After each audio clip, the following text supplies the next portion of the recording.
Good evening, Salem. I'm Elias, and welcome to Saxon TV. It's January 9th, 2025, and we've got some important updates for you tonight. That's right, Elias. From crime to community concerns, let's dive into the headlines. First, we have an update on the New Year's Day shooting that left an 18-year-old woman wounded in Northeast Salem. Early New Year's morning, Salem police responded to a disturbance on Northeast Aguilas Court. When they arrived, a large crowd was quickly dispersing.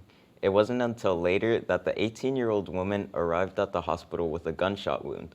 Police have not yet made any arrests, but are continuing their investigation. Our thoughts are with the victim as the investigation continues. Shifting gears to something that'll affect nearly everyone in Salem, utility rate hikes. That's right, Sammy. Starting in 2025, residents can expect to pay more for water, garbage services, and electricity. In fact, the typical household here will see a monthly increase of $17.50 on their utility bills. These hikes are a result of changes across utility providers serving the Salem area. And with these increases in mind, we've seen some challenges in West Salem, especially regarding water and sewage. Thankfully, the situation there has improved. Yeah, Sammy. The sewage spill into the Willamette River that disrupted West Salem residents late last year has finally been resolved. By January 2nd, the freshwater levels were back to normal, and residents once again have reliable sewer services.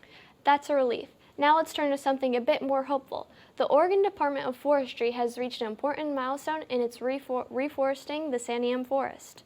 Absolutely. After the devastating 2020 Labor Day wildfires, over 2.3 million seedlings have now been planted, marking a major step in the long road to recovery for the Santiam State Forest.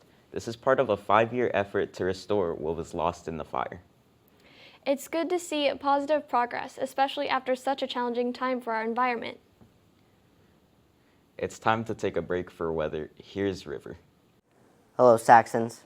Today, Thursday, it will be partly cloudy with a high of 50 and a low of 38. Then on Friday, we'll have slight rain with a high of 53 and a low of 38.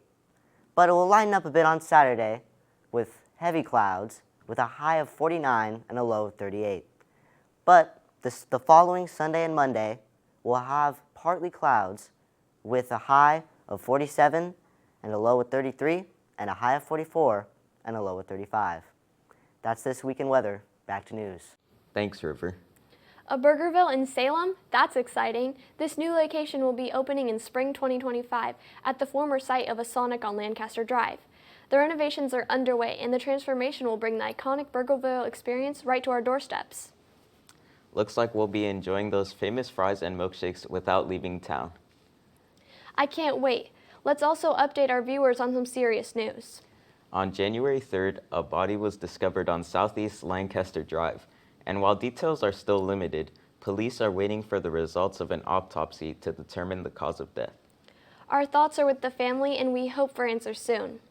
In other news, 2 Oregon state parks, Cape Arago and Shore Acres, remain closed due to a landslide. That's right, Elias. Additionally, Sunset Bay has also closed because of flooding and is expected to remain closed until next week. Hopefully the weather improves soon so these beautiful parks can welcome visitors again. It's now time to take a break for sports. Here's Adrian. The girls' basketball team has been on fire lately, securing wins in their last 3 games, including a big victory on Tuesday against Oregon City, with a final score of 52-50. Their next game is tomorrow night against Caldera at Caldera. The boys' basketball team came up short in a tough game on Tuesday against Centennial, 78-73.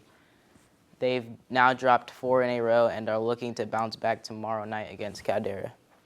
In wrestling news, both the boys and girls teams completed the CVC Novice meet on Wednesday. Their next meet is set for January 15th at Sprague Dual Meet. That's all for sports. Thanks, Adrian. South is hosting a bingo can food drive throughout January. Every day they're highlighting a different food item, and if you bring all the items on the list, you can win a catered breakfast. A wonderful initiative by the Saxons. We hope the community comes together to support those in need. And lastly, a quick update on a local case we've been following.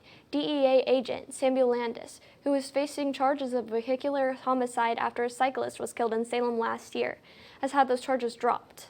U.S. District Court Judge Michael McShane ruled that Landis acted within the scope of his duties when the crash occurred, while gathering information about a possible fentanyl trafficker. A tragic incident indeed, but the judge's decision means Landis won't face criminal charges for the incident. That wraps up our headlines for tonight. We'll be back with more updates tomorrow. Thank you for tuning in to Saxon TV. Stay safe and we'll see you soon.